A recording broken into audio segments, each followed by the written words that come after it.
Teoria da evolução. Uma conspiração antibíblica. Versão brasileira, Audiobooks.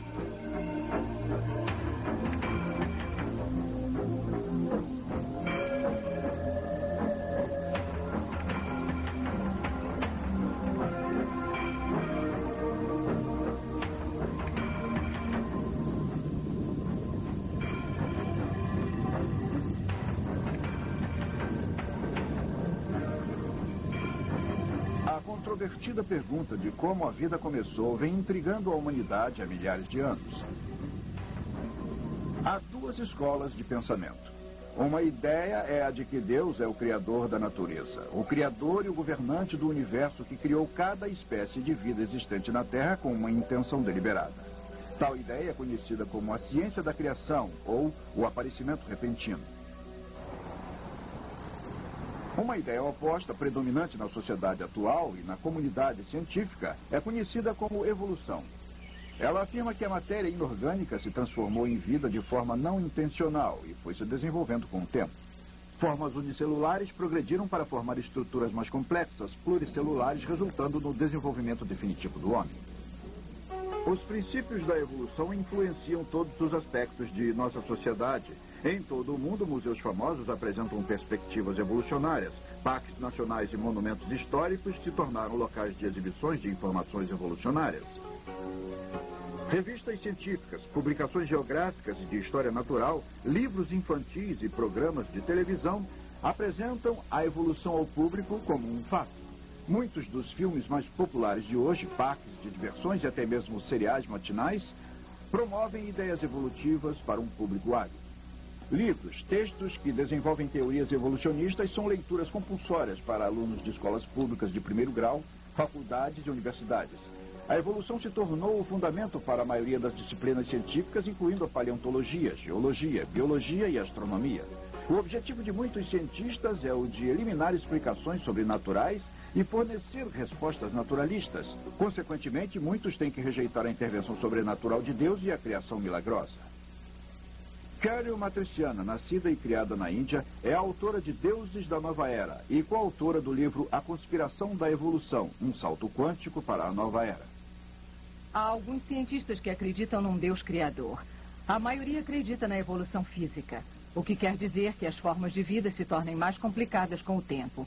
Muitos desses cientistas descartam que exista qualquer evolução espiritual em processo. No entanto, há um número cada vez mais crescente deles que, persuadidos pelas ideias populares na atualidade, que seria o movimento da nova era, e que estão utilizando a ideia de evolução biológica como um trampolim para a evolução espiritual. Muitos profetizam um desenvolvimento alegando que o próximo estágio da evolução do homem será em termos espirituais. Um salto quântico da evolução biológica para uma emergência mística. Eu acho que o homem está se desenvolvendo para um estágio de maior percepção, maior consciência, de uma vibração maior. E acho que a melhor representação que temos do movimento do homem nessa direção é o que acontece no movimento da consciência, no movimento Nova Era. A evolução está ocorrendo o tempo todo. Muitas pessoas acreditam, e eu creio, que o propósito da vida seja crescer, e que crescemos o mais que podemos a cada vida. É claro que acreditamos na reencarnação. As ideias paralelas de reencarnação e de evolução sempre estiveram proximamente ligadas às crenças de muitas religiões pagãs existentes no mundo. Porém, em meados do século XIX, essa filosofia repentinamente passou a ter respeitabilidade científica através do mundo, através de um inglês, Charles Darwin, que ficou conhecido como o pai do evolucionismo. A maioria das opiniões da época se pautava no relato bíblico de um Deus criador que intencionalmente havia criado cada forma básica de planta e animal. Embora tivesse sido educado como cristão, Darwin se rebelou contra tal ideia e em suas teorias teceu uma maneira de formular o processo sem o Criador.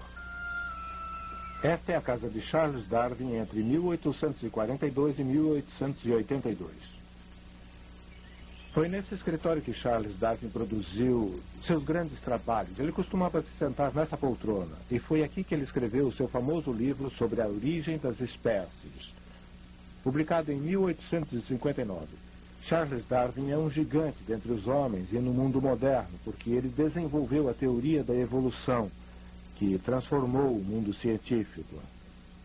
A teoria da evolução sobre a descendência natural foi desenvolvida bem antes da época de Darwin. O que Darwin fez foi fornecer uma explicação racional de como pode ter acontecido, tão racionalmente elaborada que muitas pessoas pensaram, por que eu não pensei nisso? Muitas pessoas se sentiram à vontade. No que se refere a Darwin, ele se tornou um herói. Ele forneceu a explicação que elas buscavam. A ciência moderna nasceu quando, em 1620, Lord Bacon escreveu o Novum Organum.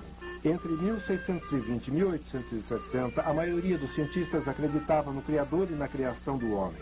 Hoje em dia, poucos cientistas acreditam na criação ou no Criador. O que aconteceu? Quem são alguns dos modificadores da mente moderna? Eu estou aqui ao lado de Thomas Huxley, no Museu de História Natural. Ele foi chamado de o Bulldog de Darwin, porque ele pegou a teoria de Darwin e fez uma apresentação substancial da mesma.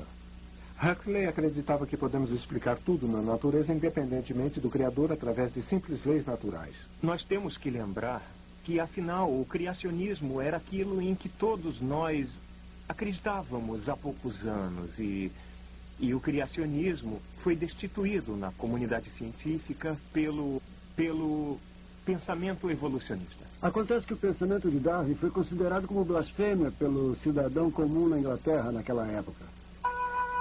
Karl Marx, ateu e criador do comunismo, ficou encantado em encontrar um racionalismo científico na teoria da evolução que ele alega ter dado validade à sua nova filosofia.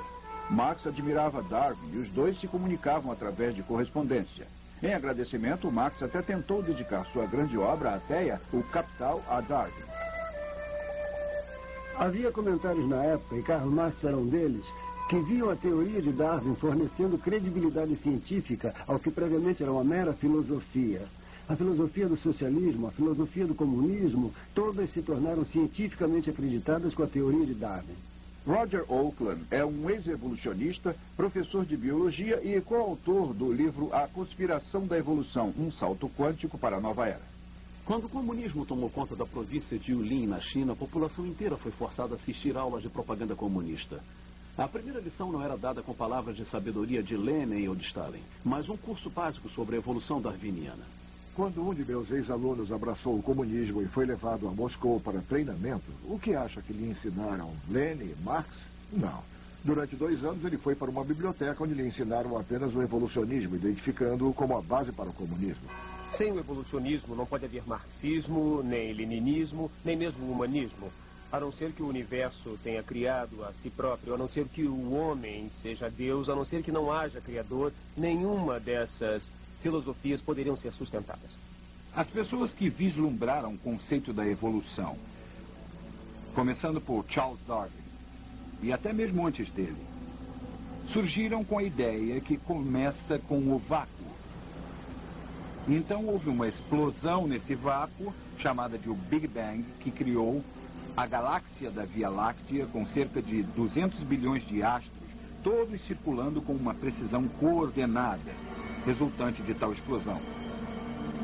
E chegamos até o homem, sem a interferência de Deus, em nenhum passo desse caminho. É assim que é ensinado em todas as nossas escolas públicas hoje em dia.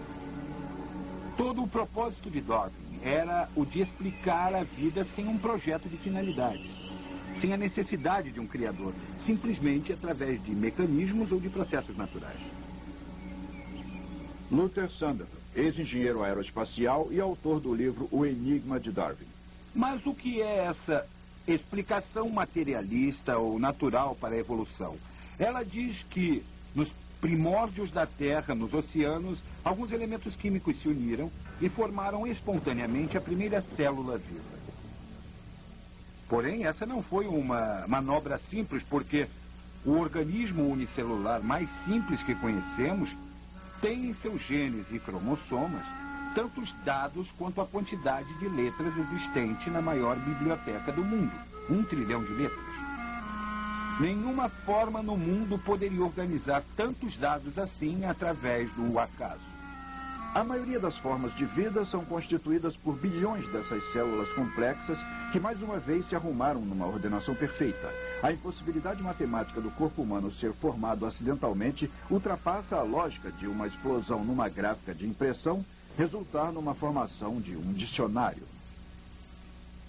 Nos dizem que a vida começou nesse caldo pré-biótico, que era rico em toda espécie de compostos. Porém, estudos recentes feitos em rochas das mais antigas não apresentam provas de que tal caldo tenha realmente existido. O método científico deve ser baseado na capacidade de se observar e testar os fatos. E mesmo assim, o evolucionismo acredita que